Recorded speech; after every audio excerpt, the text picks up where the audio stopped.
people who think bodyweight exercises are too easy are not doing them correctly.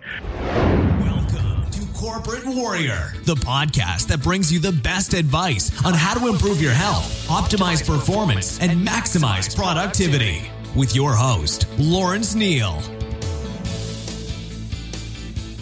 This episode is brought to you by Exercise Science LLC, your one-stop shop for all of your exercise needs.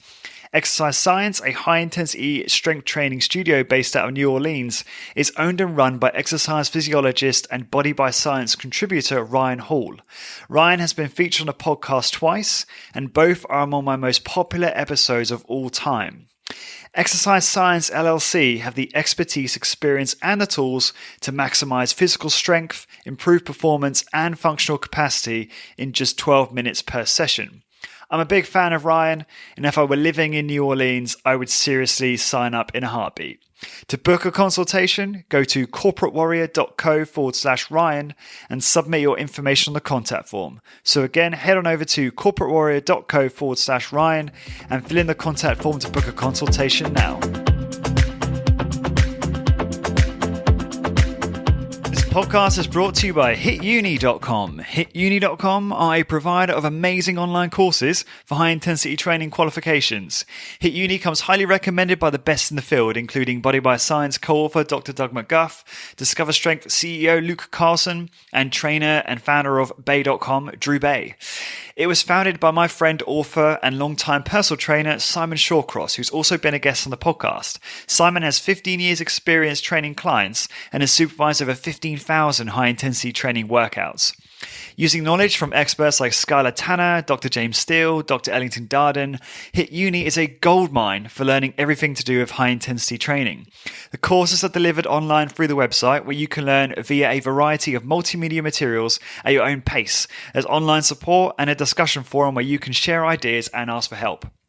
To learn more about high-intensity training and improve my own results, I started their personal trainer course. The content is amazing, the courses are really easy to follow, and each section is organized into bite-sized chunks that give you a real sense of achievement after you complete each one. I should also mention there is a DIY course. So this is the course for you if you're not necessarily a personal trainer, but you want to learn more about high-intensity training and how to implement it for maximum benefit in your own exercise regime. To get your exclusive Corporate Warrior 10% discount on any course you purchase, simply head on over to hituni.com, that's HITUNI.com, and enter the coupon code CW10, that's CW and the number 10. So again, head on over to hituni.com, pick your course, and enter the coupon code CW10 for 10% discount. Thank you for your support. Hi guys, I am Lawrence Neal and welcome to another episode of Corporate Warrior, the podcast that teaches you how to optimize your high-intensity training protocol and your high-intensity training business to help you achieve your health, fitness, and business goals. I've interviewed many of the top experts in high-intensity training and hit business and related fields, including Ben Greenfield, Rob Wolf, Tim Ryan, Andrew Short, Roger Schwab, Dr. James Steele, Luke Carlson, Andy Magnus, and many, many more. My next guest you know too well. His name is Drew Baye. He is one of the top high-intensity training trainers in the world and has the most popular hit blog online, Baye.com, Baye.com. He was featured in the 4-Hour Body by Tim Ferriss to show you how to get shredded with no cardio. He's featured on the 21 Convention multiple times, and he's written a myriad of fantastic high-intensity training books on just about every workout protocol imaginable. So pleased to have Drew on for a part 3. He was one of my first ever guests, and I really have a lot to thank Drew for in terms of helping me get this podcast off the ground. And the audio wasn't great back then, so it's great to get him on when the audio is a little bit better. Get your notepad out for this one, guys, because it's a real kind of masterclass on how to improve and optimize your bodyweight high-intensity training regime, and in particular, get the most out of Drew Baye's Project Kratos regimen. We really do dig into the weeds on this one. In this episode, what do we cover? Well, we cover how to progress through Project Kratos to optimize your results, where it may be necessary to use things like specialization routines. We talk about the challenges in training to failure using Bodyweight. I know a lot of you, including myself, struggle to really go to failure on a single set and will sometimes include a drop set or something similar in order to reach that level of fatigue. Well, Drew doesn't think that's necessarily a good idea, and he shows you why and how to get there in terms of getting to failure on the first set. And we talk about much more than that. For all of the show notes and links for this episode and all episodes, please go to corporatewarrior.org, and don't forget to wait at the end for your free gift. And now I give you high intensity training master Drew Baye. Drew, thanks for doing this. Thanks for coming back onto the show. It's a nightmare trying to schedule something with you. It can be difficult, but no, I appreciate you're very busy, as you were describing before we got recording officially. So a while ago, I purchased Project Kratos. Really enjoyed using that training regimen, and it's been very liberating because I've gone from using Medex machines when Kiza was available in London. Unfortunately, that business not went under because they're a global business, but they removed their London business wasn't doing that well, so they closed down. So it meant I had to kind of focus on bodyweight exercises, or I decided to, because I wanted to learn how to train effectively with just bodyweight, with more of a kind of minimalist approach.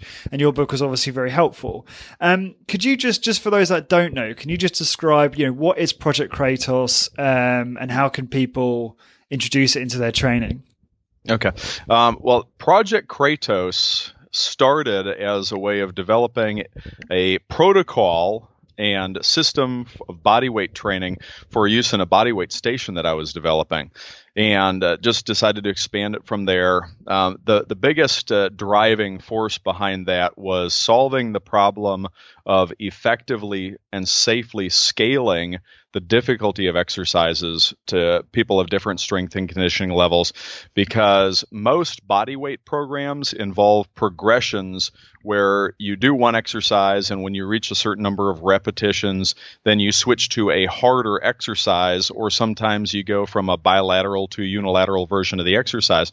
And a lot of times, when you're switching from one exercise to another, it might be more difficult, but sometimes the movements were so different that you were just, involving different muscle groups as you were changing. You weren't still effectively addressing the same muscle groups.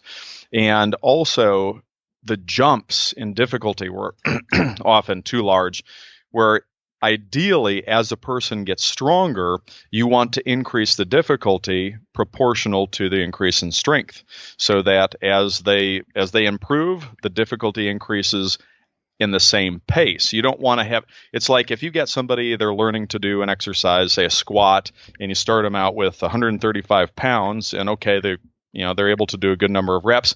So you decide, okay, let's throw on another 90 pounds. It's too big of a jump. And a lot of the progressions in different exercises are like that. So looked at how can you vary the resistance in a way that is a little bit more gradual.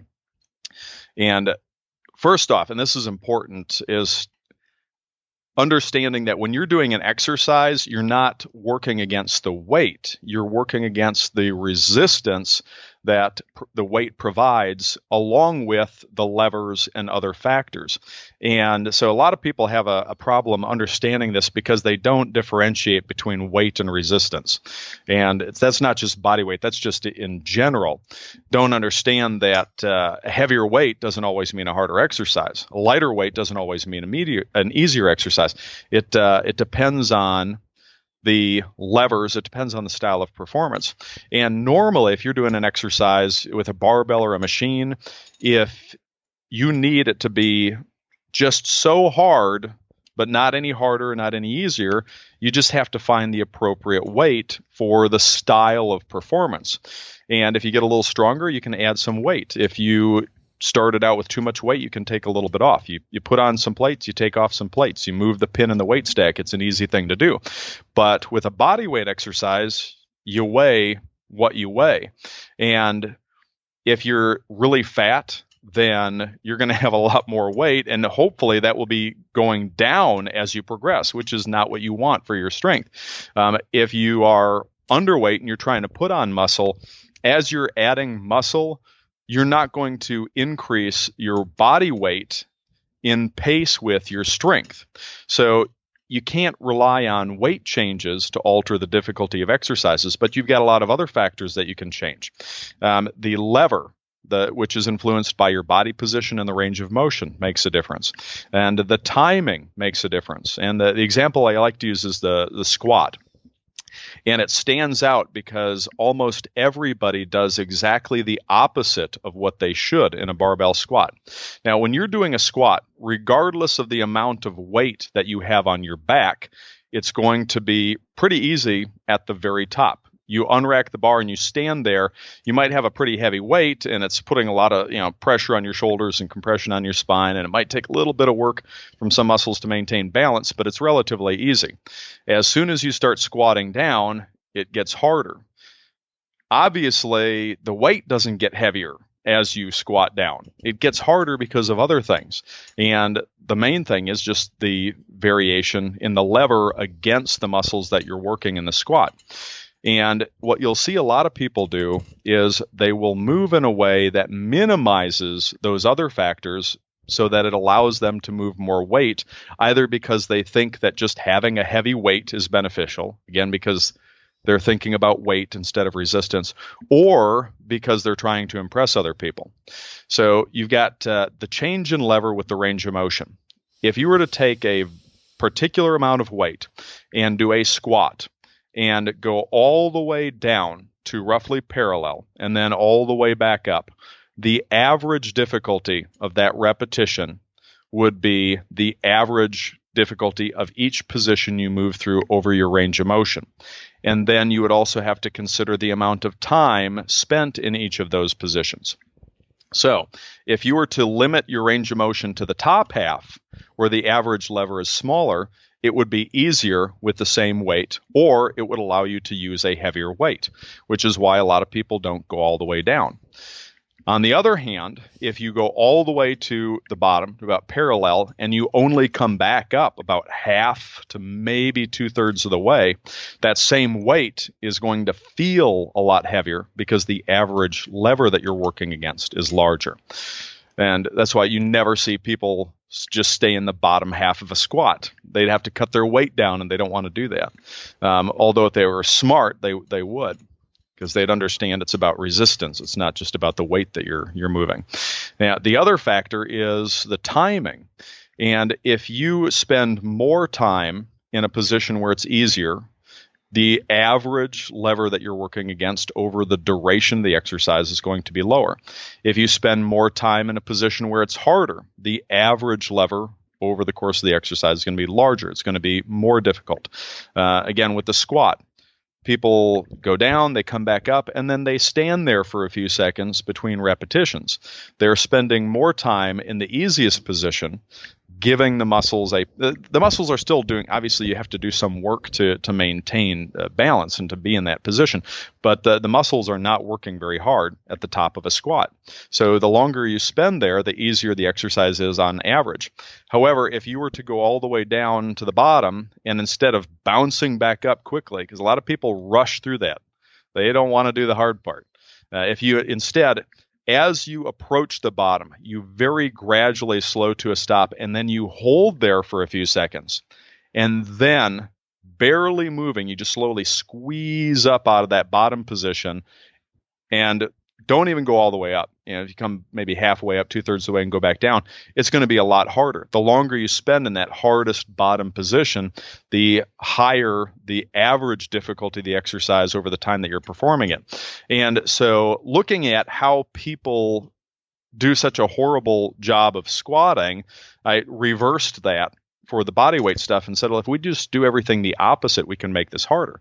But then again, if you've got somebody who's maybe very heavy, or maybe has a very low strength relative to their body weight, then you can use these things that people do to cheat in a squat to make it easier for them.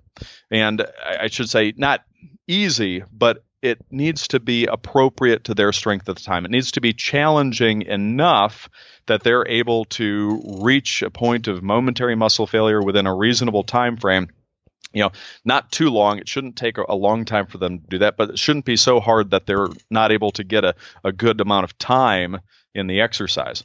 So I took this basically looking at how you could modify all these other factors that affect resistance and just put together a real simple progression system based on this, where if you need to reduce the weight, you can reduce the the average lever by altering the body position, changing the center of gravity, or you reduce the range of motion to the easier portion. And then if it's not enough, if you need to reduce it further, then you alter the timing so they're spending more and more time in the easiest point in the range of motion. Then going the other way, as a person gets stronger, or if they need it to be more difficult, we alter the range of motion to stay in the harder parts of the exercise. And also we can alter the timing so that they're spending more time in the hardest position. So that combination of varying the average lever and varying the timing allows you to increase or decrease the difficulty of an exercise in a lot smaller steps. And some exercises are going to be a little different than others, depending on the exercise and how you do that. For example, if you've got some exercises like the calf raise, where the resistance is low and then it gets higher through the middle and then it gets easier again at the top as that lever drops off, then it doesn't work as well doing that. So you change it a little bit differently with that. Instead of being alteration of lever and timing, it would be load distribution and timing, where you might go from doing it with 2 legs to doing it with 1 leg, and altering the timing. If you do it correctly, where you can set the heel down at the bottom, you can add a rest if a person needs it, or then you can add a squeeze at the top if a person needs it to be a little bit more difficult. But so that's basically, it was a way of coming up with a system of scaling and progression that allowed you to more finely tune the difficulty to the individual's strength and to progress it more gradually without having to completely change the exercises that they're doing. Yeah, it's amazing to me. I remember watching you perform a bodyweight squat at the 21 convention, and to what you were saying just there, where you're in the bottom position of a bodyweight squat and you come out of that position as slowly as possible so that if someone were watching you, they wouldn't know you were moving. And I do that and it destroys me. And I think it destroys most people who try it. Even people that can squat with very heavy loads, try getting in a bodyweight squat and coming out of that bottom position really slow. It's really hard. Can you give us some examples, again, for those that haven't read the book, of the types of workouts and the protocols that you provide? Oh boy. Well, in terms of the protocols, it's evolved over time, but if I had to give a very general description of it, it involves a relatively slow, controlled speed of movement. You're not bouncing up and down. One of my biggest complaints about most body weight programs is the focus on reps. People are just trying to get as many reps as they can, and they're typically done in a very sloppy, haphazard fashion. People are bouncing up and down, or they're swinging their bodies up and down or back and forth. It's really, by my standards, excuse me, very sloppy. So that's the biggest thing, is a slower, more controlled speed of movement. And then, like I mentioned, the progression involves varying the range of motion or body position to alter the lever, or in some exercises, load distribution, and then a change in the timing. In terms of the workouts, it is typical high-intensity training workouts where you're doing 1 set per exercise and moving from one exercise to the next relatively quickly.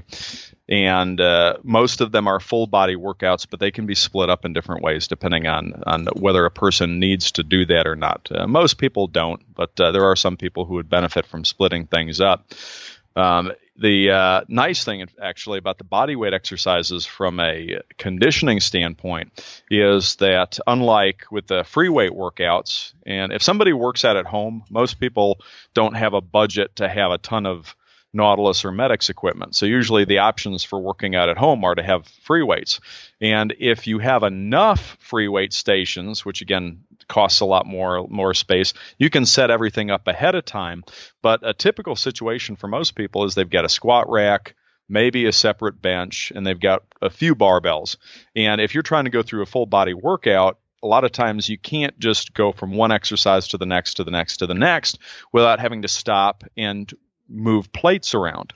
And you can do it if you're really rushing in maybe 30, 40 seconds or so. But if somebody has good enough conditioning and they want to be able to go from one exercise to the next to the next to the next without any rest in between, it's a lot more practical to do that with the bodyweight exercises. So you can, for example, you could do a chin up, and as soon as you finish the chin up, drop to a push up. As soon as you finish the push up, stand up, go into a squat.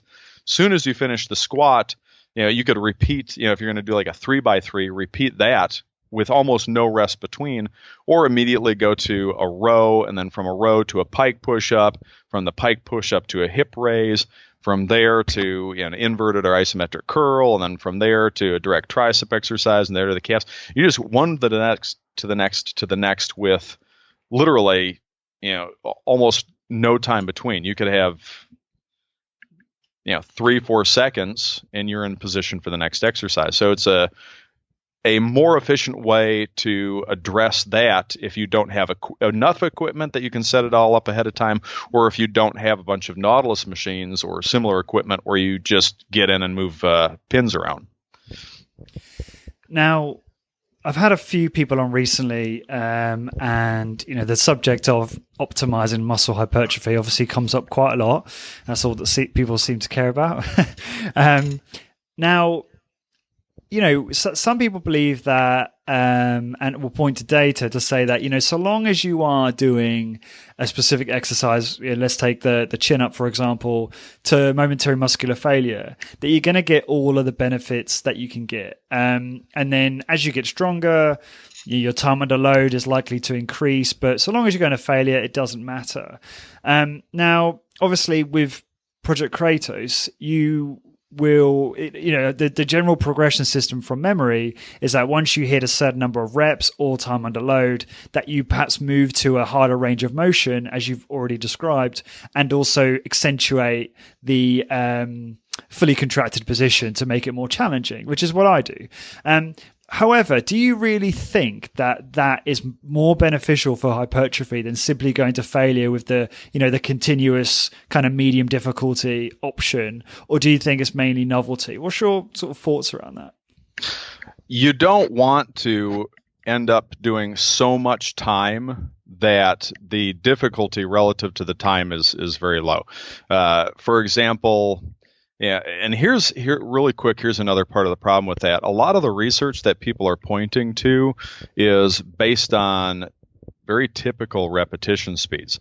So when you see things comparing like 80% to 30% or so-called, low rep to high rep sets, they're still talking about sets that are relatively short. So there's a point beyond which you're no longer doing effective resistance training. You're just doing something steady state.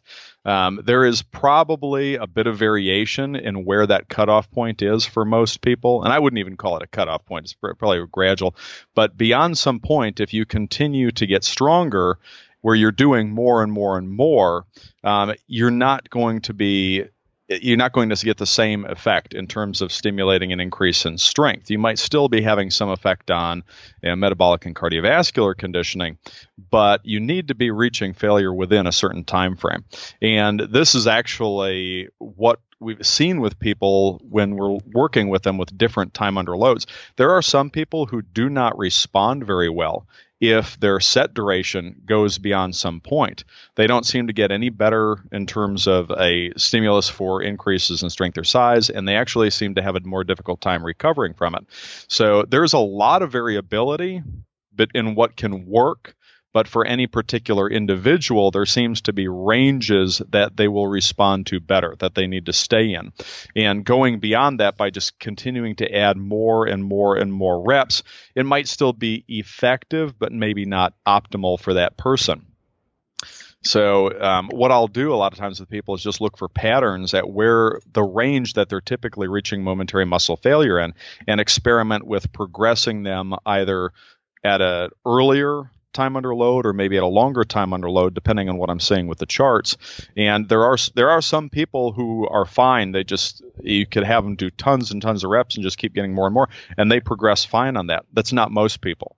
You have some other people who they can't seem to get past some amount of time or a certain number of repetitions. If the speed is consistent, they just can't get past it. But they can continue to do harder and harder variants for that same amount of time. Or the same goes with training people with weights. So if you're looking at averages, then there's a lot of things that can be effective, but not everything is going to be optimal. But here's the important thing to consider. And this is something that almost everybody gets wrong. Almost everybody. I know a lot of people in the field and even in HIIT, and there are maybe less than a dozen who actually seem to understand and appreciate this. But so many people are concerned with optimal progress, all this stuff. But you have to think about this in terms of the long term.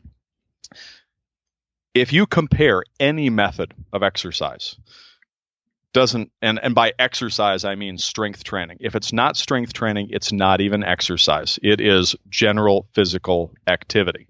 Nothing else counts as exercise. There's exercise, which is progressive resistance training, and then there's everything else. But if you compare any reasonable exercise method, if it's hard, doesn't even have to be to failure, but if it's hard, if it's challenging, if it is done progressively, if it gets harder as the person gets stronger, if it's done consistently, and if the volume and frequency don't exceed what they can recover from and adapt to, then eventually, regardless of the program, as long as it fits inside of all those, they're going to get as big and strong and as conditioned as their genetics will allow. Assuming they're doing everything else right too, because obviously eating, getting enough sleep, all those other things make a big difference. So you've got all these different ways to train, which are all equally effective in the long run, because ultimately the end result was determined at birth, and it has more to do with that than your training. There's a lot of different things that can work. And if you go in the gym, you'll see people doing all sorts of really stupid stuff. But if they're doing it hard and they're doing it progressively and consistently and they're not doing too much, they might not be progressing optimally, but eventually they're going to get to the same spot. So there's a lot of different ways that will eventually get a person as big and strong as conditioned as their genetics will allow.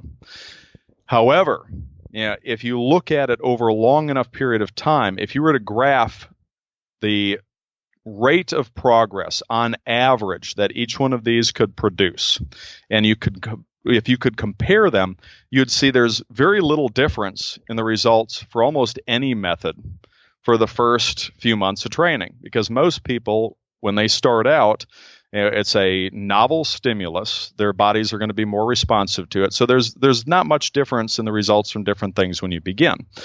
After you get past that beginner stage, where more of the adaptations are actual, improvements in muscular strength and not just neural adaptations, then you'll see that there is more of a difference between these programs. Some are going to produce results faster than others. And again, this is on average. A lot of how well something works depends on how well the specific, volume and frequency suits the individual.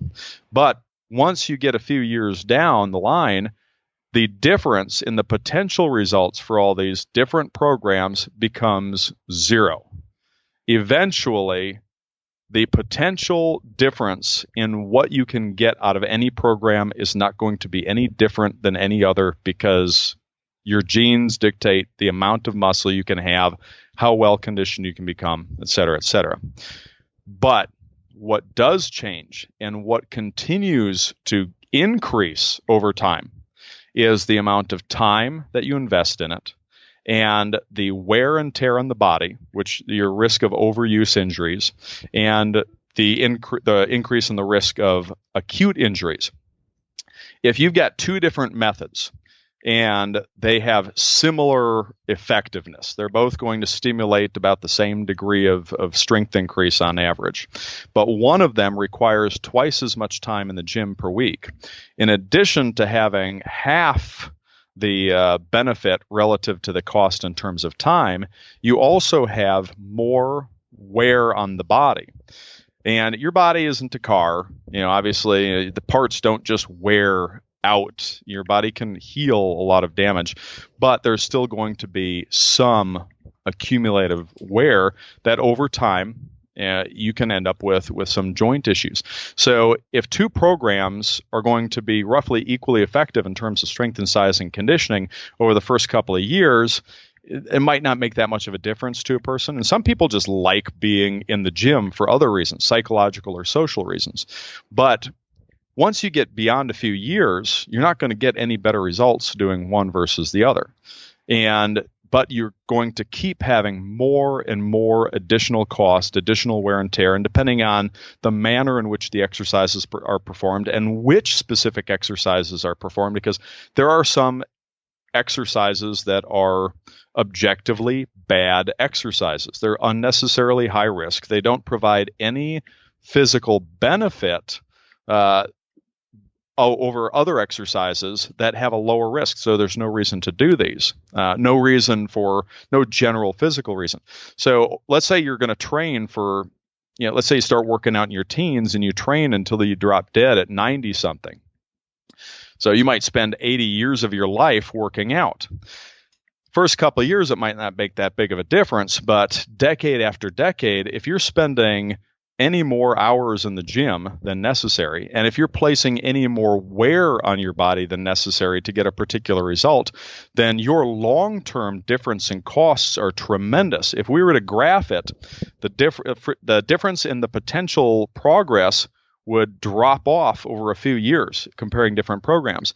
But the difference in what it costs you in terms of your time, the risk of developing overuse and incurring acute injuries just continues to rise for as long as you're doing, or as long as you were to compare one or the other.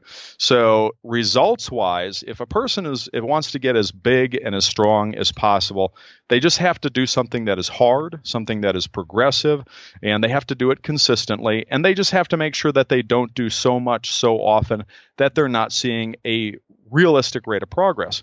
And then they have to eat well, and they have to get enough rest. They have to avoid other lifestyle choices that would interfere with that. So there's a lot of different things that would work, but you don't just want the results. You also want to get those results, ideally, with the least cost and the least risk. And that's why I recommend this, and that's why I'm still teaching this stuff after all these years instead of other methods, is it's more than just the results relative to the time, but also when you look at the long-term goal. The whole point of exercise is to improve your appearance, your performance, and your health so that you are able to get more out of the rest of your life. Nobody wants to work out to be more muscular for its own sake. They want to be more muscular because of what being more muscular will do for them. All of these things are benefits that happen in places, mostly in places other than the gym. So why spend any more time doing it than necessary? But a lot of people, the hours are that they spend are ridiculous. The unnecessary risks that they take are ridiculous. If you look at it, ultimately what you want to look at is the benefits versus the cost and the benefits versus the risk. When you realize that the potential benefits of any reasonable program are not going to be any different after the first few years, then it doesn't make sense to do anything that is going to take more than a minimal amount of time or anything that's going to present you with more than a minimal amount of risk. Now, some of the problem there, though, is people have a lot of goofy beliefs thinking that you have to do a lot to make progress. And there's also a bunch of problems with how people define a lot. And there's some people that have silly beliefs about they think that you can't get all of your muscle fibers, you can't get all your motor units unless you're doing some sort of explosive stuff. And there's some people who still believe you have to train heavy for strength and size increases. You have to train heavy if you want to improve your skill and have some neural adaptations that are specific to heavy lifting. So if you're a competitive lifter, you have to do that. But if you want general improvements in strength and size, there's a broad range of levels of resistance that can be effective for an individual. So I'm just trying to dive a little deeper in terms of the progression, especially specific to Project Kratos, or Kratos. How do you say it? Kratos is Kratos. Yeah, I try and say that from this point forward. We need to find some Greek person to tell us. Yeah. I'm just pronouncing it Kratos. Hopefully that's right. If anybody in the audience is Greek and we're getting this wrong, let us know. Yeah, let us know in the comments. So, for instance, it's interesting what you said about the time under load window. If I'm doing a set of chin-ups, if I'm thinking back on my training records, I was stuck in that kind of 60 to 70 second time under load doing a continuous, medium difficulty chin-up set.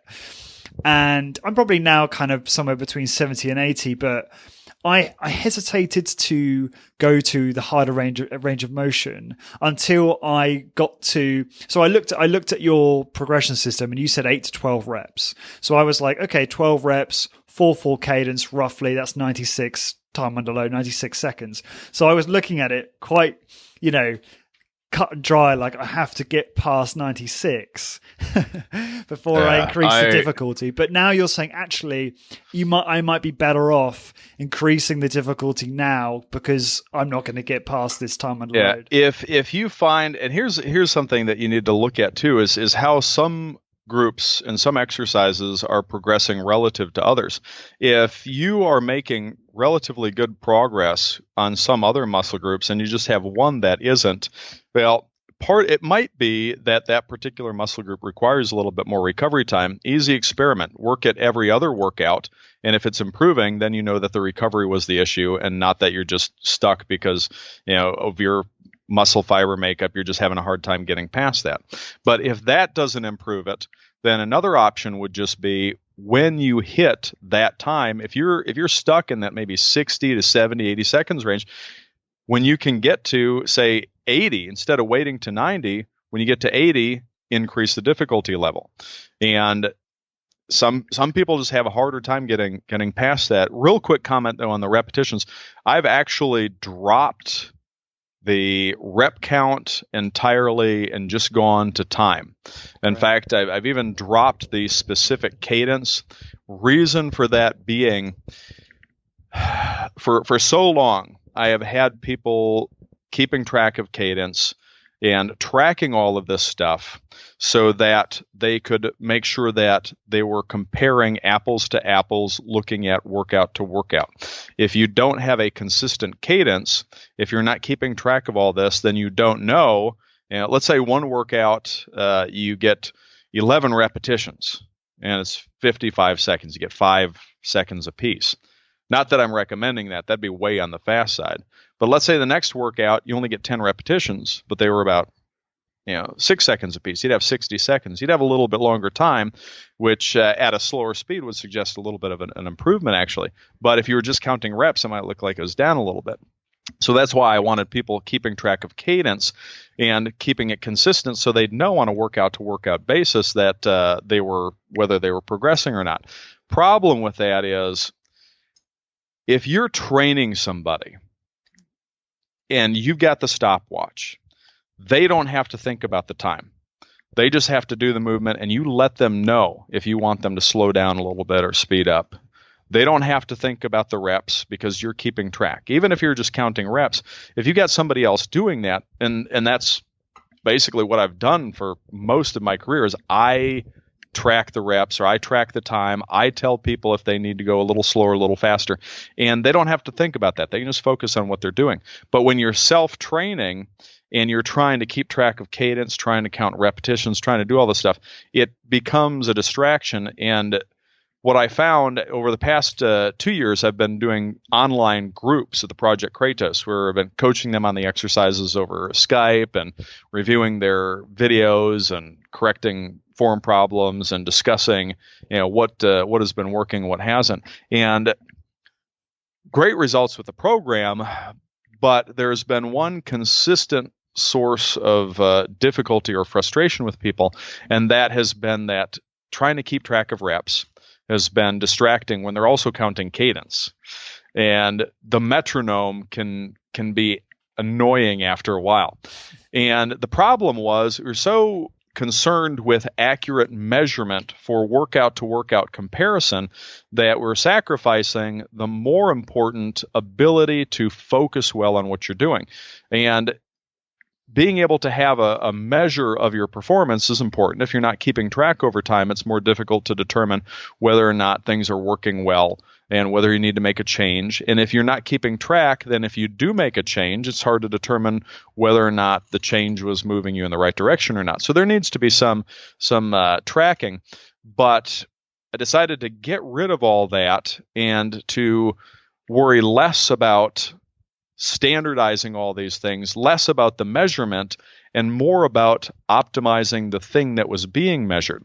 I think you're better off not having to think about that stuff and just being able to better focus on what you're doing during the exercise than trying to perfectly standardize the cadence and thinking about that and thinking about the reps and not so much about what you're trying to accomplish. So what I would recommend to people now, and I need to actually put together a table with all of this with the new progression system.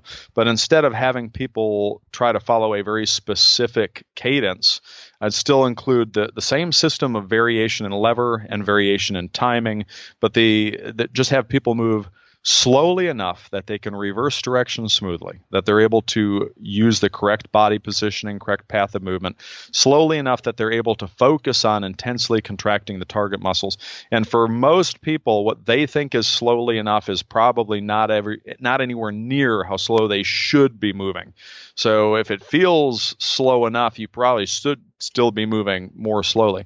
But and then for those pauses or for the holds, instead of trying to accurately time it using a metronome, just count breaths. So same system, but a much less strict attempt at standardization so that people can focus more on what they're doing. And instead of keeping track of the repetitions, I would just have them use a stopwatch or a timer. So they start it, they note their start time, and then they forget about it and just focus on the exercise. When they've achieved momentary muscle failure, after continuing to try for a few seconds just to be sure, they stop the exercise, they note the end time. They subtract their start time, they subtract however many seconds they attempted to continue after positive movement stopped, that's their time. So the only time they have to think about the numbers is at the very end of the exercise. And the people that I've had doing it and just dropped the numbers and just focused on the movement have all said that it is a significant improvement.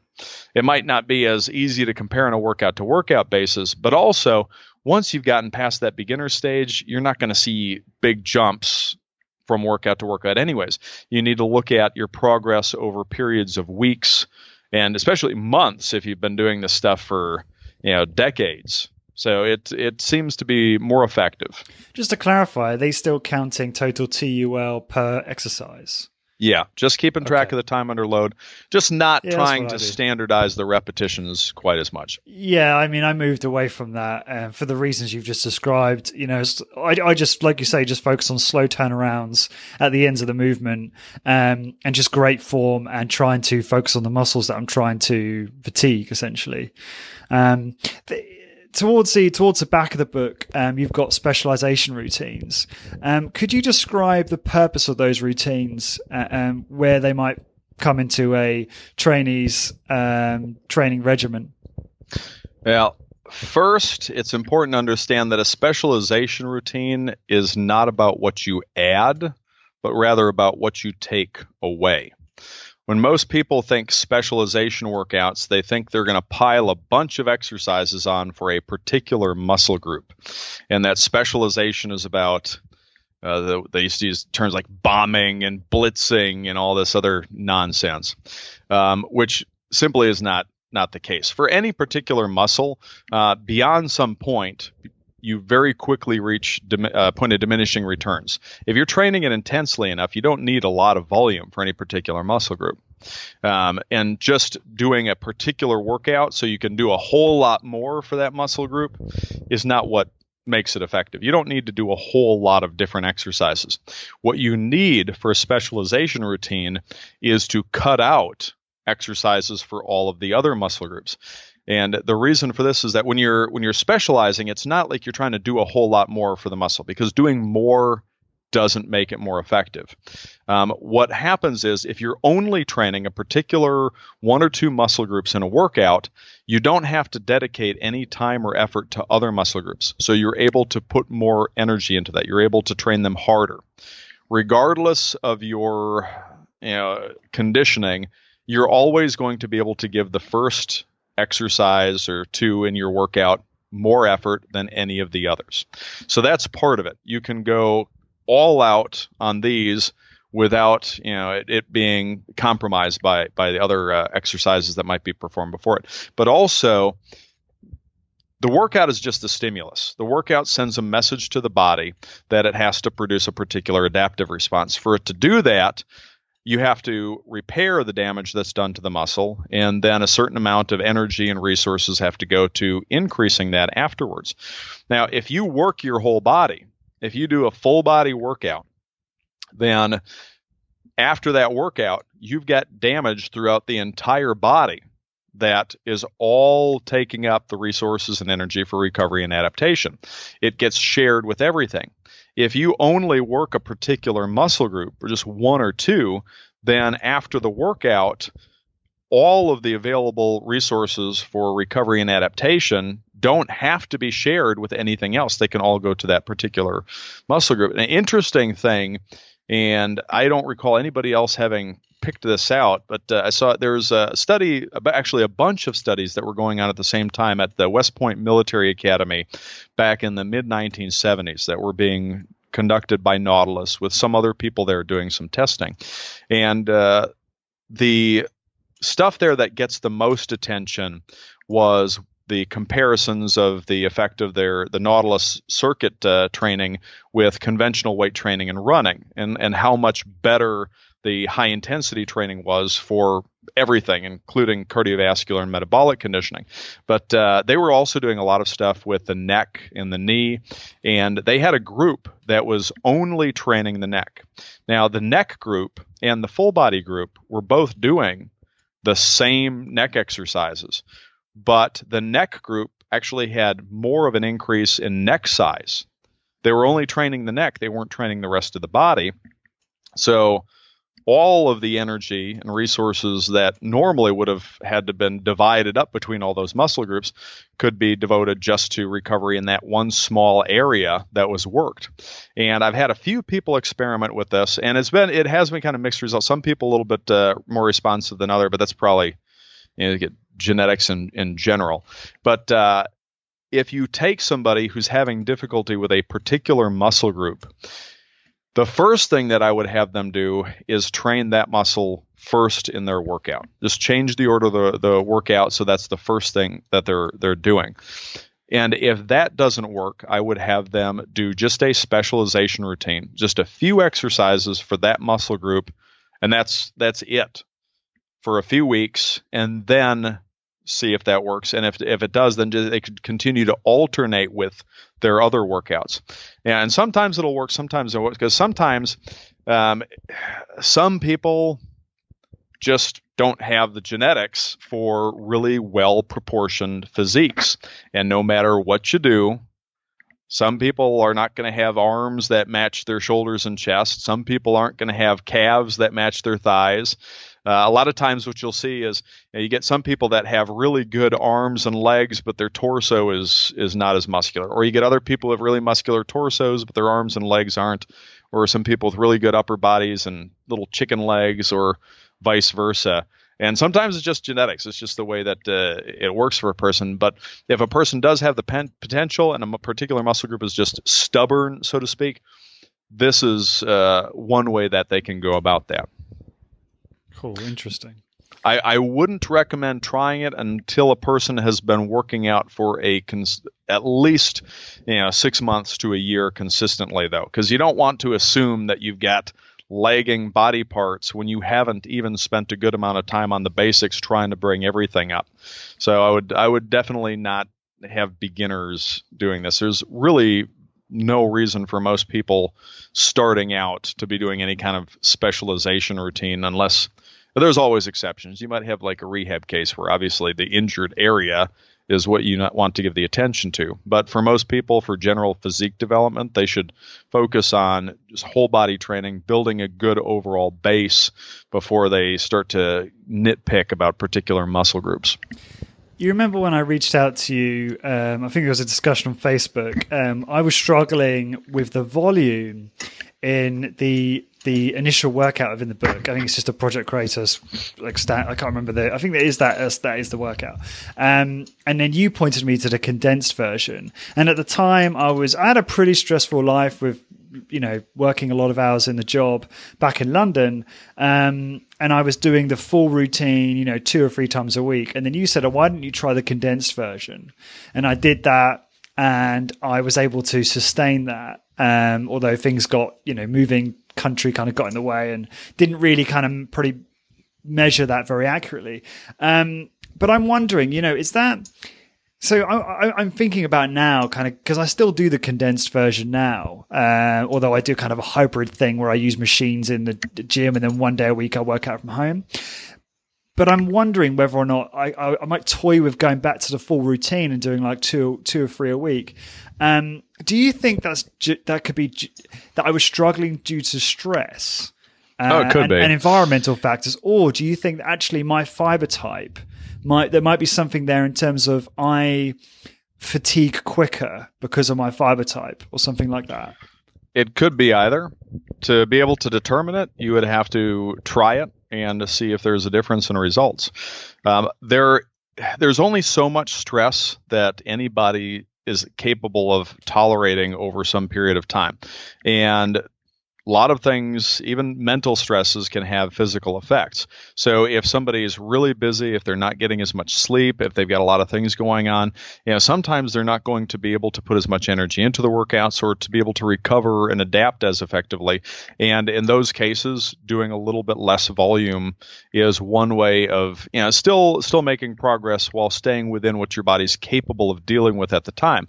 Then if the situation changes and you have less stress and you have less other things that are competing with the workout in terms of adding stress on that your body has to recover from and adapt to, then maybe you'd be able to go back and do a little bit more. But again, the only way to really find out is to do that and compare. It might be that you just respond better to a little bit briefer routines, or it may be that you weren't responding as well to the full routines because of all the other stress that was making it more difficult to recover and adapt. Got it. So I've got these, they're talking about imbalanced muscle groups. I've got big calves. People always say to me, that's because you play basketball for so many years. I'm not so convinced. It's probably more genetic, as you would probably say as well. I've never really trained my calves directly. In fact, I came to you and I said, Drew, look, I'm doing the hill raises, but it's too easy.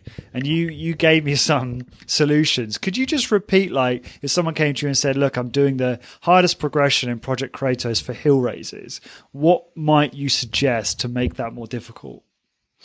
If a person wanted to continue just doing the body weight stuff, then obviously you can't make your body any heavier than it is. And if you've already made the lever and the weight distribution, if you've maxed out the potential difficulty of all of these other things, then the only way that you can make it more difficult is to somehow add more resistance to the contraction. The most practical, without just adding weight by holding on to a dumbbell, would be to use a strap.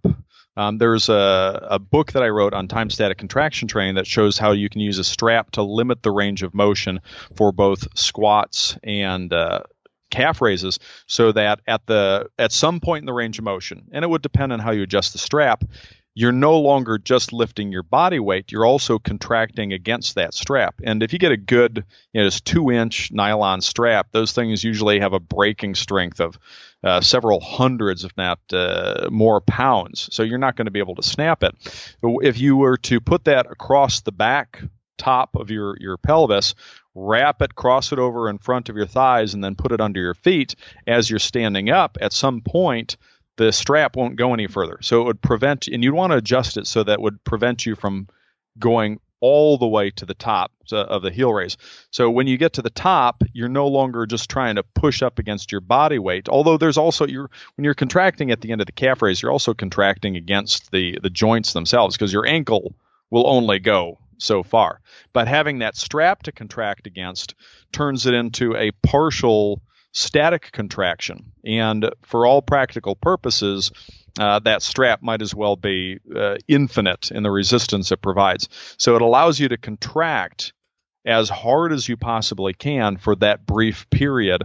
So if you were to perform the calf raise, say 2 legs at a time that way, you go all the way up, you just contract against that strap for a certain amount of time, and then lower and repeat.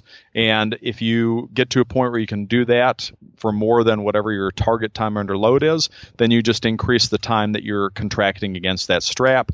And eventually, you might get to a point where you're just doing a full static contraction. In this case, it would be a timed static contraction against the strap.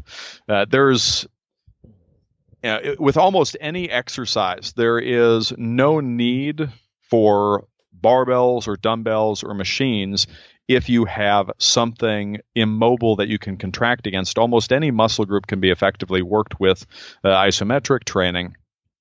Now, there's downsides. The biggest downside to the isometric training being that if you're using an immovable object, you don't have any feedback or I should say any short-term feedback. You can still see changes in your body over time, but you don't have any short-term objective measurement of improvements in strength. If you're holding a 100-pound barbell and you can only hold it for 60 seconds before you reach failure and it starts to go down, you can say, okay, 100 times 60 seconds. The next time you use, say, 101, 102 pounds, and when you get to 60 seconds, you keep going up. You've got a way to measure a static hold. But when you're doing time static contraction, if you don't have equipment with force feedback, you don't know. So that's one of the downsides of it, is that it's not really measurable.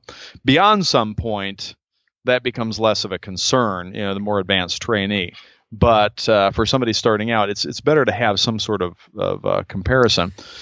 Just on that, so I do the time static contraction protocol in the neck using a rolled up yoga mat.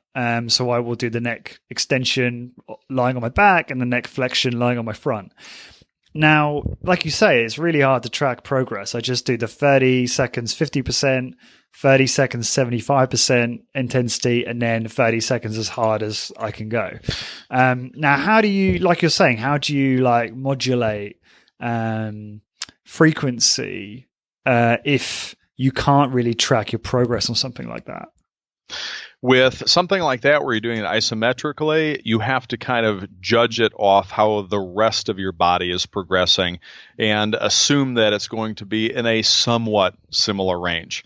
And if you're doing nothing but isometrics, at least periodically, you would want to do some sort of a dynamic exercise for most of the other muscle groups, just to have some sort of a comparison, a benchmark to assess progress with. Although with the neck, people could also just use a tape measure. If you still have potential for growth, you should be seeing at least a little bit of an increase in the neck over time. And most people be surprised how much they can improve it. If you go to the gym, you'll see a lot of people curling and benching and doing all sorts of silly things. But you will almost never see people, other than maybe some wrestlers, some football players, some grapplers, doing anything for their neck. Unfortunately, a lot of times if they're doing something for their neck, it's neck bridges and other things that are not exactly smart. But most people don't train the neck, which is a shame, partly because it's such an important muscle group. Your neck is attaching your head to the rest of your body, and the stronger your neck muscles are, now it won't prevent injury, or won't prevent most injuries, but if you're in a car accident, if you take a bad fall, if you get hit in the head, if you're involved in contact sports or any kind of combat sports, you are going to be able to withstand that better. And if you are injured, the severity might be lower. Obviously, this is with things like from the back, from the front, from the sides, not from the top. It's no matter how strong your neck is the muscles aren't going to help you in a compression injury. But it helps reduce the likelihood of, or if you are injured, the severity of an injury. Plus, most of the time, and especially if you live in a climate where it's cold and cloudy and rainy most of the year, most of the time people are not walking around with their shirts off. And although I'm sure, if you're built to be able to do that, you take any chance you can to take your clothes off and show off, but most of us can't walk around doing that. However, your neck is almost always visible, and the neck is a relatively good indicator of overall muscularity in most people.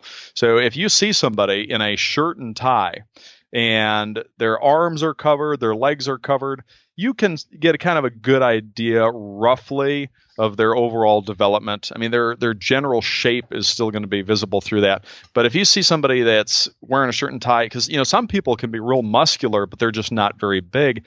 And I can't remember who it was. Arthur talked about somebody who's just 160 something pounds. If you saw them in clothes, you wouldn't think that they were a bodybuilder. But if they took their shirt off, they just looked phenomenal. But your neck is always showing. So if you get somebody, let's say you're wearing a shirt and tie all the time, if you've got a really well-developed neck, it's visible regardless. It's kind of like, it's like women with their arms. You see a lot of women in sleeveless dresses, and if all you can see is their arms and not the rest of their body, you still get a good idea of their overall shape. But if a woman's got one of these flabby arms that looks like a sock full of Jell-O, you can be reasonably sure that she's also pretty, flabby everywhere else. She's soft. She's not in good condition. Whereas if you see a woman that has, not necessarily ripped, women in contest condition just look gross to me. A woman needs a little bit of body fat. But if you see a woman that has good definition on her delts and triceps, then you can be reasonably sure that her overall body composition is good. It's not always the case. Different people have different fat distribution patterns. But it's the same thing with men and their neck. So just from an appearance standpoint, from a safety standpoint, and if you're involved in any kind of sport that's either a contact sport or that has the potential for contact, and soccer or what you guys would call football, it's not technically a contact sport, but it's got a high rate of injuries. People running around at full speed, you run into each other. And the stronger your neck muscles are, the better you're going to be able to withstand that. So it's an important muscle group. Everybody should be working their neck. They should be including it in their workouts. So a question here from a listener, just something I probably would have asked anyway. It's good that they reminded me though. Is that, sometimes it's harder to reach failure with body weight, compared to machines. And a lot of people associate bodyweight workouts as being more intense. Would there be value, in your opinion, in drop setting to an easier version of an exercise if you fail to reach failure on the main exercise? If they're not reaching failure, then it would be an indication that the exercise is too easy. So dropping to an even easier version wouldn't make any sense. If I maybe I can explain that better, because I've done, I know what they're saying. I think I know what they're saying, which is that if some exercises, they might be able to do that exercise, but for some reason they haven't got the discipline and the ability to push to true failure in that exercise. And therefore they're looking for a way to take that muscle group to failure. I would tell them to suck it up and to just keep a couple things. First off, if a person is doing the exercise correctly, and if the level of difficulty, the specific way that they're doing the exercise is challenging enough for their current strength level, they should be able to get to momentary muscle failure.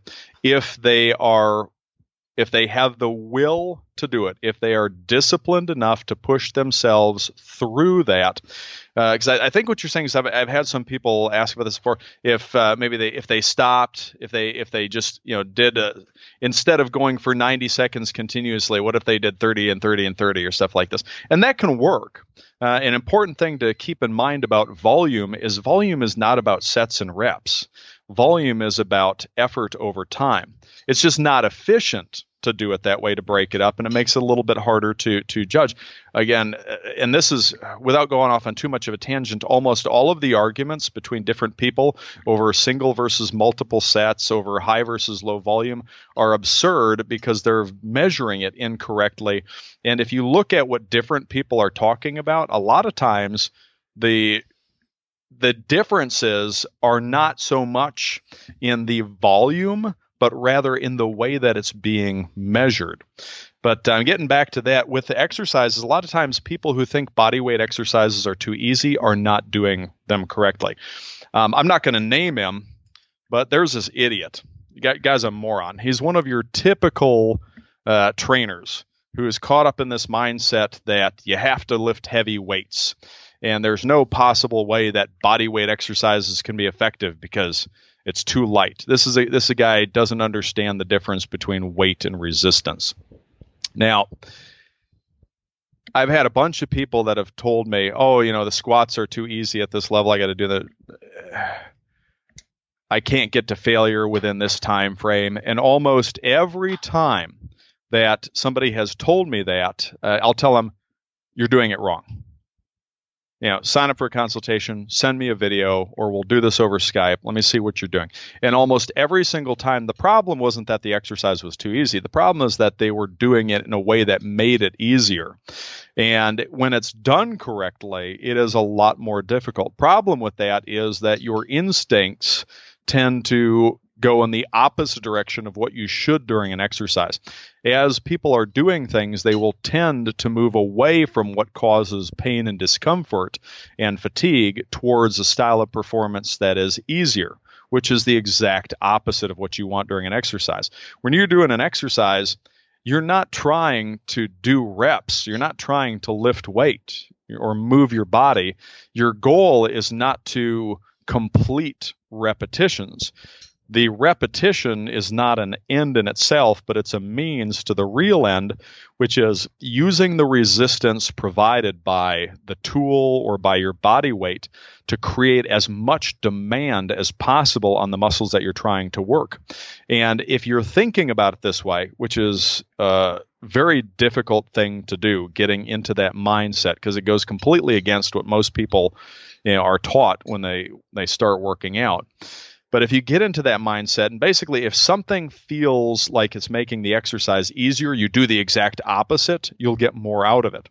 But what I'll typically see these people doing is they're not getting the correct depth, or they're getting the depth, but they're doing it wrong.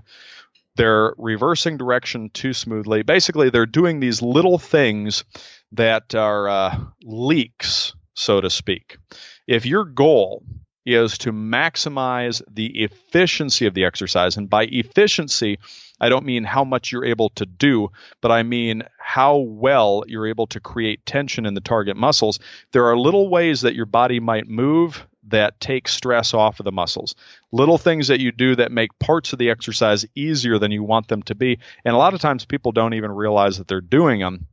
A common example, a lot of people don't know that they're doing it, but you might see this when people squat, and I'll just demonstrate for you, but I know people can't hear it, but a lot of times when they're squatting, what you want is for the hips and shoulders to begin coming up simultaneously. But sometimes what will happen is their hips will move up and then their shoulders will move up.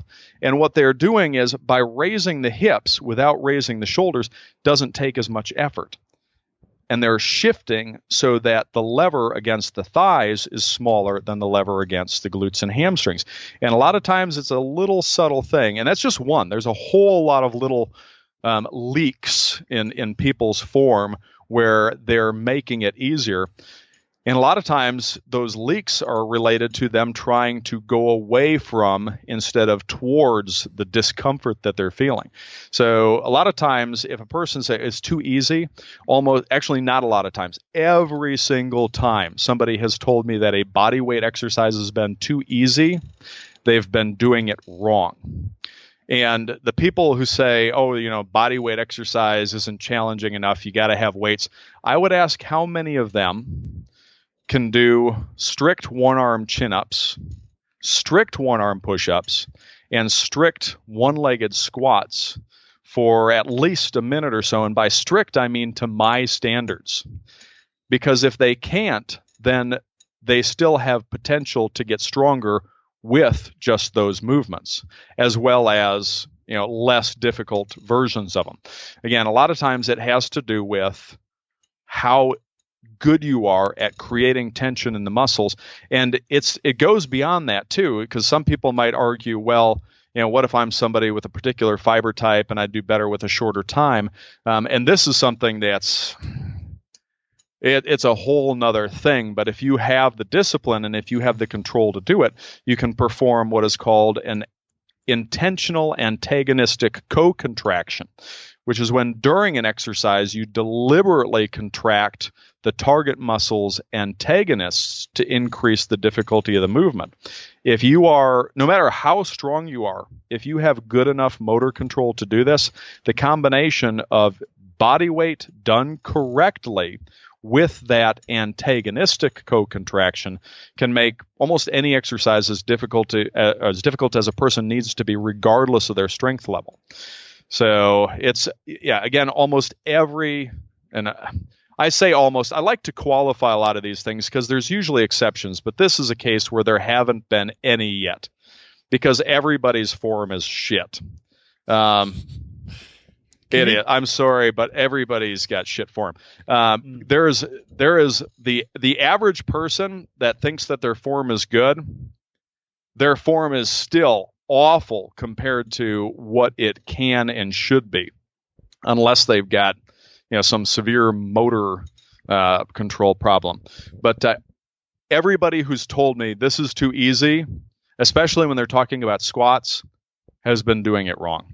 Yeah, it's interesting because I'll be honest with you, I'm currently doing sometimes I might do a wall sit and then chase it up with a body weight squat in the hard range of motion, and I haven't got it in me to go to failure on the body weight squat. I just stop and scream effectively because of the soreness.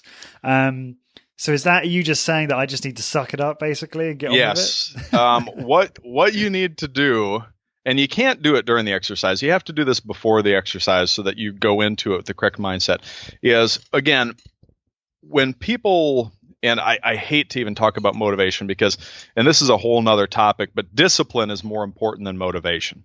But again, when you're doing an exercise, there are a string of goals. The immediate goal of the exercise is effective growth stimulation. The purpose for that is the physical benefits that the body is going to produce in response to it. And it's very easy when you're thinking about those immediate goals to dismiss it and say, you know what, I've worked hard enough, I'm going to stop at this point. Because if you think, I want bigger biceps, and you're doing curls or something and your arms are on fire and you're like, to hell, I'm going to stop here. If you're just thinking about the biceps, that's one thing. But if you think about the reasons that you're trying to do this, and I can't speak for anybody else, everybody has different goals.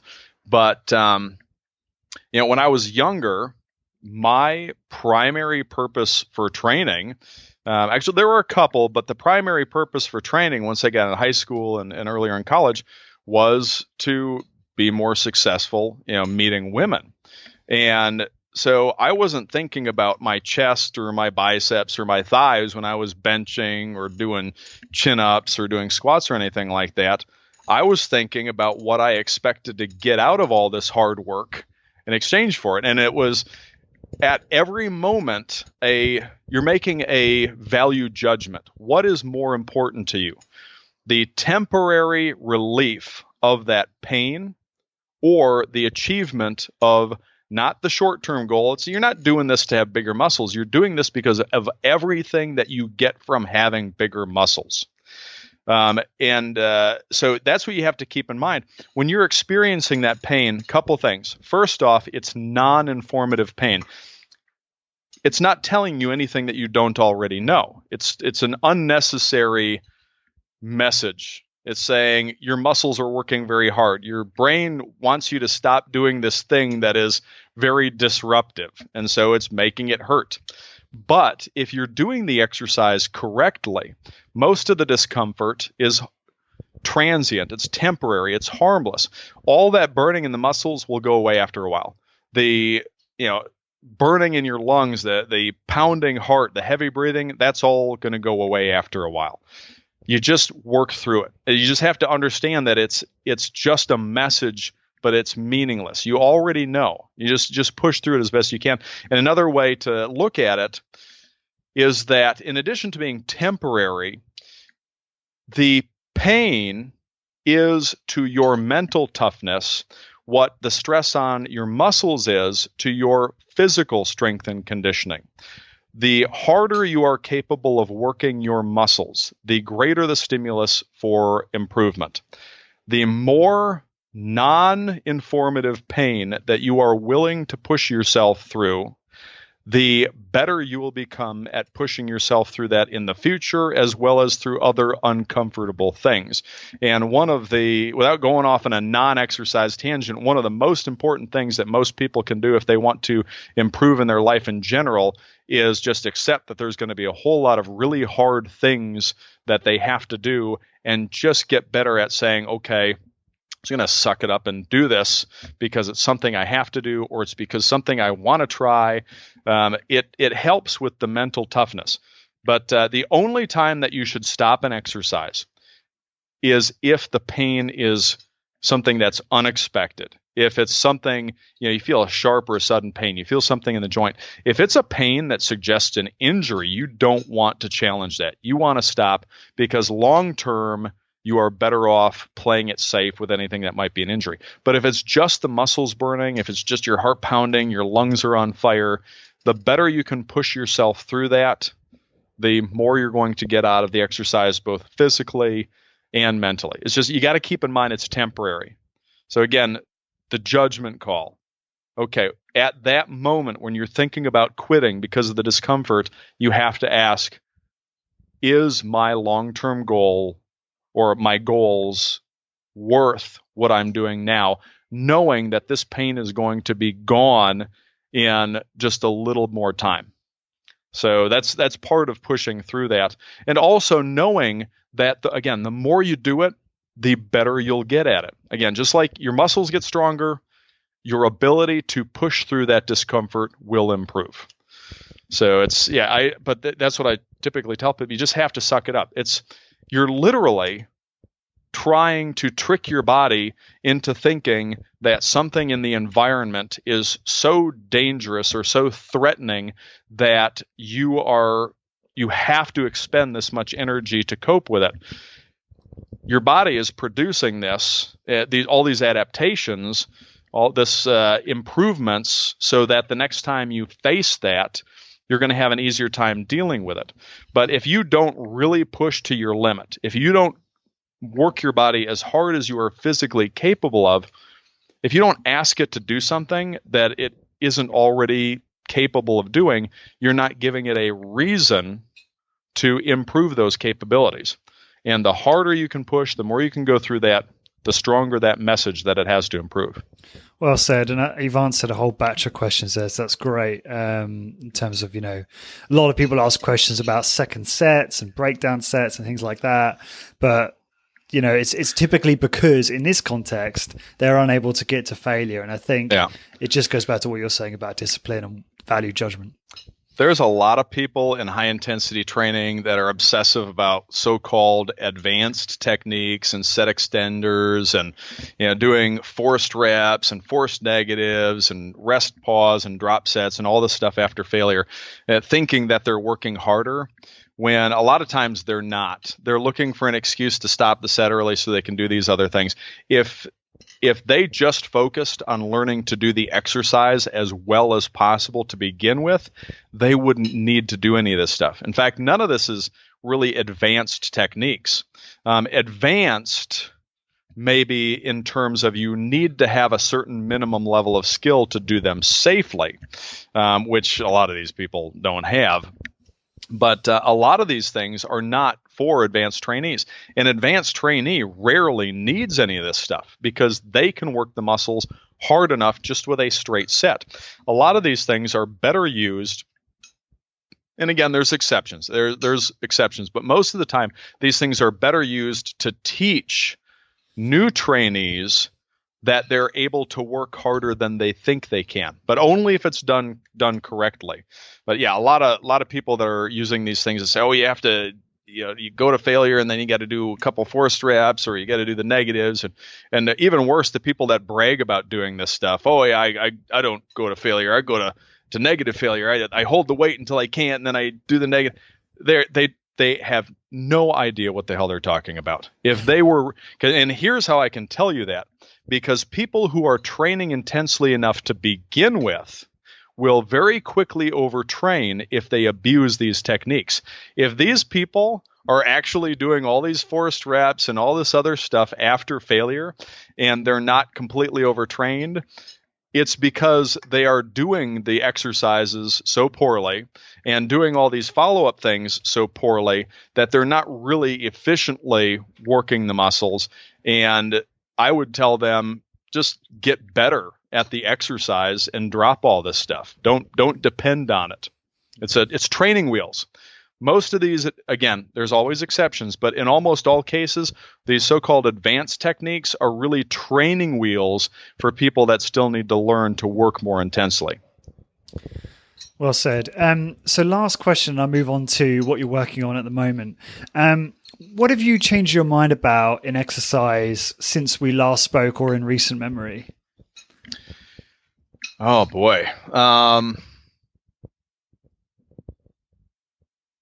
Is there anything that comes to mind? Any research you've read? Most of the research, I spend a few hours each week going through research, and a lot of it, first off, a lot of it's just retreading, old stuff, or people are still desperately trying to cherry pick things and interpret things in a way that favors their preconceived notions. Probably the only real change that I've made recently isn't so much a change in anything that I think about exercise, but rather just in priority, and prioritizing the ability to focus on performance during exercise over the standardization of the repetition for comparison. They're both important, but you shouldn't compromise your ability to focus on what you're doing for the sake of measuring it. If you're going to compromise something, it should be the measurement, because what's the point of measuring the thing if you're not doing it as well as you can? I would rather have a little bit less standardized reps from workout to workout, but be able to better focus without the distraction of the cadence, without the distraction of keeping track of reps. And again, there's always exceptions to this stuff, but that's probably the biggest difference, in that I don't keep track of cadence anymore. I just time my sets. Other than that, really, I haven't, and like I said before, one of the biggest, to understand where I'm coming from with all this also helps to realize I'm thinking about what is going to provide the most benefit relative to the cost in terms of the time and effort, and most benefit relative to injury over a person's entire training career. Actually, there might be one other thing, and that kind of falls in line with that, and it's more of a fat loss thing than a diet thing. Ooh. And one of the things, because I know everybody wants to lose fat as quickly as they possibly can, but one of the things that I've also been doing with people more recently, because I used to try to get people to drop fat as quickly as possible, because that's what they want. They want to get as lean as they can as quickly as they can. But I am more conservative now with how quickly I have people attempt to lose fat, because I am more concerned long-term making sure that once they've got that fat off, that they're still maintaining as much muscle in the process, and that they don't have any negative metabolic effects from having extended period of time with more severe calorie restrictions. So basically taking more of a long-term, and I hate the word holistic, because there are so many new age hippie flake idiots out there that use that. But I guess that's probably the best term for this. But a big picture approach, looking at, more concerned with what is going to be best for a person in terms of their physical health, performance, and appearance, in that order, over the long run, rather than any kind of quick fixes And I guess that's really just the biggest thing. Is it's not so much a difference in my ideas or thoughts on any one particular thing, but rather just a change in the general approach for more of a consideration for how exercise should fit into somebody's overall life and how to maximize the benefit while minimizing the costs and negatives over a person's entire lifetime of training. Cool. Now, what are you? You mentioned. Did you say you are revising Project Kratos, and if so, when will that be available? Well, I hate to give a date because I am horrible at predicting how long these things will take. Realistic, my goal. I'm finishing up 2 Q&A books that I'm just in the editing stage on now. After those, I have to wrap up the Elements of Form, which is way overdue. So those have to be done first. Project Kratos, I've been constantly, I'm adding notes. I've got more pages of notes now from the groups that I've run through it over the past couple of years than the original book itself. So I'm actually, it's not going to be a second Project Kratos, like a second edition or anything like that, but a completely new book which would be more of a comprehensive book on high intensity body weight training. Since so many people are familiar with Project Kratos, I'm going to keep not the specific name, but there'll still be the Kratos branding in there. But I would like to say November. I would love to be able to do it by November. More realistically, it will probably be. Oh boy, I'm no good at predicting this stuff. I want to say November, but more realistically, it'll be sometime in the spring. I definitely want to have it ready before next summer. That's cool. And best way for people to find out more about you, is that still Baye.com? Yep. Yeah. Still Baye.com. Okay, easiest way to get a hold of me, get a hold of the books or online training or any of that stuff. So if you're new to Drew and you've not heard him, you've been on this podcast twice before, and there is a part 4 coming up, roundtable with Ryan and Skylar. But looking forward to that. I mentioned before that there are probably only maybe a dozen or so people that really get it. I would include Ryan and Skylar in that. In fact, without going off on too much of a tangent, one of the things that is most frustrating to me is that all of the really, really sharp people that I know in this field are in their 40s and 50s and up. And you don't see a lot of younger guys. There's a couple of them, but you don't see a lot of younger guys that really get it. Skylar would be an exception. He's one of the few people that I am optimistic for the future of sensible training. Although he's not that young. I think he's already in his 30s or so, but you kind of have to be in it for that long to really. It's funny. I see guys that are advertising their training services online that have been doing this for like a year or two, and they're saying they're experts.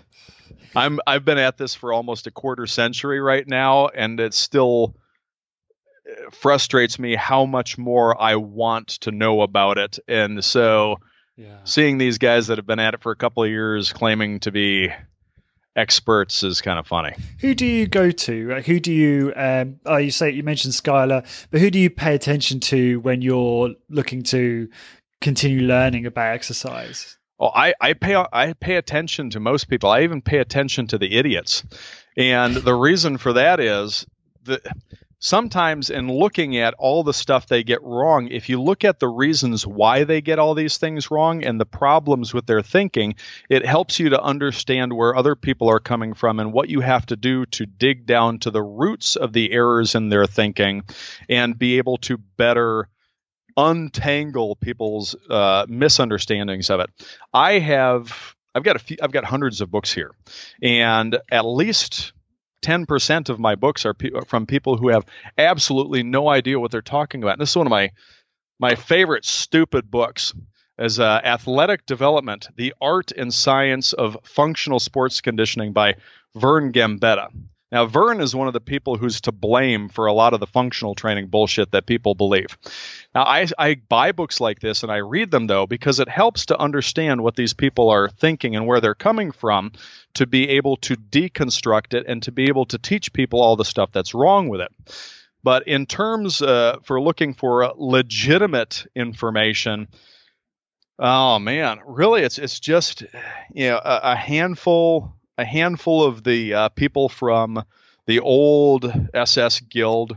I still talk with Ken Hutchins regularly, who is just an absolute genius and underappreciated.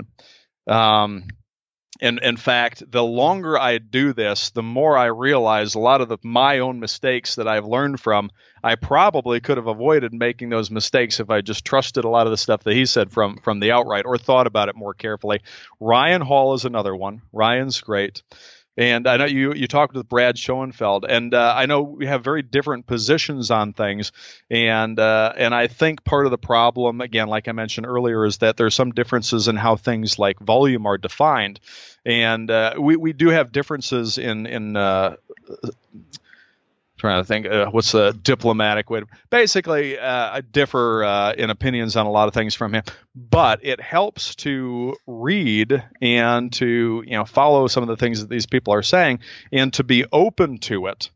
And because sometimes, and one of the most useful things about this is in looking at what they're saying and trying to understand where they're coming from with it, the better you can understand where they're coming from and maybe the errors in some of the base assumptions that they're making, the easier it becomes to find some common ground and to find maybe, because if you take a lot of different people, obviously people are getting results doing a lot of different things. And you have to, I don't know if intersectionality is the word I'm looking for, that you have to kind of look at sometimes what is the common factors. If you take all these different approaches, what do they all have in common? And you can't do that if you're not looking at other people's approaches. And you always have to stay open to the possibility that somebody knows more than you. You always have to stay open to the possibility that you're wrong about things. And you don't find out if you don't look into opposing viewpoints. Thing is, you have to look into opposing viewpoints from smart people. Brad is a smart person. Most of the people who have opposing viewpoints to me are idiots. So it wouldn't help me to look into a lot of their stuff. But if somebody happens to prove me wrong about something, they would actually be doing me a favor, because they would give me an opportunity to correct an error in my thinking and to move forward and be better at what I do. So you always have to be open to that. Again, there's not a whole lot of people that I would go to for information. Again, I'll look at research in general, talk to a couple specific people, but Ryan Hall, Ken Hutchins would be up at the top of that, though. I'd love to and Doug Holland. Oh, he's one of my favorite people to talk to about exercise. Doug is very entertaining and observant. He's one of my favorite people. He's got an amazing gym, and he'll be coming on the show at some point. I'm just waiting for him to come back to me on dates. If you could put in a word, I know Josh Trentine is talking to Ken Hutchins, I think, on my behalf, but I'm really keen to get him on the show for obvious reasons. I'm just not sure if it's something he really wants to do, but it's up to him at the end of the day. Yeah, absolutely. And Josh is another guy that's real sharp. I know Josh rubs a lot of people the wrong way. There's been some friction with him and some other people in high intensity training, but he's another one of the sharper ones out there. I'd love to. Hopefully I get him and Ken on together. That'd be great. So fingers crossed. I'm going to have to wrap this up. I could talk to you all day though, Drew, and just wish we had more time. Obviously we've got another one coming up. So looking forward to that. Absolutely. It'd be really good. I need to reach out to you all actually with a bit of a framework and some kind of talking points. Okay, so we've already got your contact details. So yeah, for all of those listening, head on over to Baye.com and check out all of Drew's books. Drew is one of the top high-intensity trainers there are around today. So if you're new to this and this is the first time you're hearing from Drew, then I do encourage you to check out his stuff. And for all of you listening, for all the show notes, links and resources that we've both mentioned, including research papers, etc., please go to corporatewarrior.org. And until next time, guys, thank you very much for listening. I hope you enjoyed that. Before you head off, head on over to corpwarrior.com to get your free ebook with 6 interview transcripts with some of my top guests, including Dr. Doug McGuff, Drew Baye, and Bill Simone, on how to optimize muscle gain, fat loss, and overall health in an efficient, effective, and sustainable way. These transcripts are not verbatim, deliberately. Instead, they've been transcribed in an easy read format to make it more enjoyable and easier for you to quickly pick out what you need and start getting results. To get your ebook, head on over to corpwarrior.com, that's CORP warrior.com, and enter your email address. Then check your email for an email from me with a confirmation link. Once you click the link, you'll be instantly redirected to a PDF version of the transcripts. This podcast is brought to you by HitUni.com. HitUni.com are a provider of amazing online courses for high-intensity training qualifications. HitUni comes highly recommended by the best in the field, including Body by Science co-author Dr. Doug McGuff, Discover Strength CEO Luke Carlson, and trainer and founder of Baye.com, Drew Baye. It was founded by my friend, author, and longtime personal trainer Simon Shawcross, who's also been a guest on the podcast. Simon has 15 years experience training clients and has supervised over 15,000 high-intensity training workouts. Using knowledge from experts like Skylar Tanner, Dr. James Steele, Dr. Ellington Darden, HitUni is a goldmine for learning everything to do with high-intensity training. The courses are delivered online through the website, where you can learn via a variety of multimedia materials at your own pace. There's online support and a discussion forum where you can share ideas and ask for help. To learn more about high-intensity training and improve my own results, I started their personal trainer course. The content is amazing, the courses are really easy to follow, and each section is organised into bite-sized chunks that give you a real sense of achievement after you complete each one. I should also mention there is a DIY course, so this is the course for you if you're not necessarily a personal trainer, but you want to learn more about high-intensity training and how to implement it for maximum benefit in your own exercise regime. To get your exclusive Corporate Warrior 10% discount on any course you purchase, simply head on over to hituni.com, that's HITUNI.com, and enter the coupon code CW10, that's CW and the number 10. So again, head on over to hituni.com, pick your course, and enter the coupon code CW10 for 10% discount. Thank you for your support.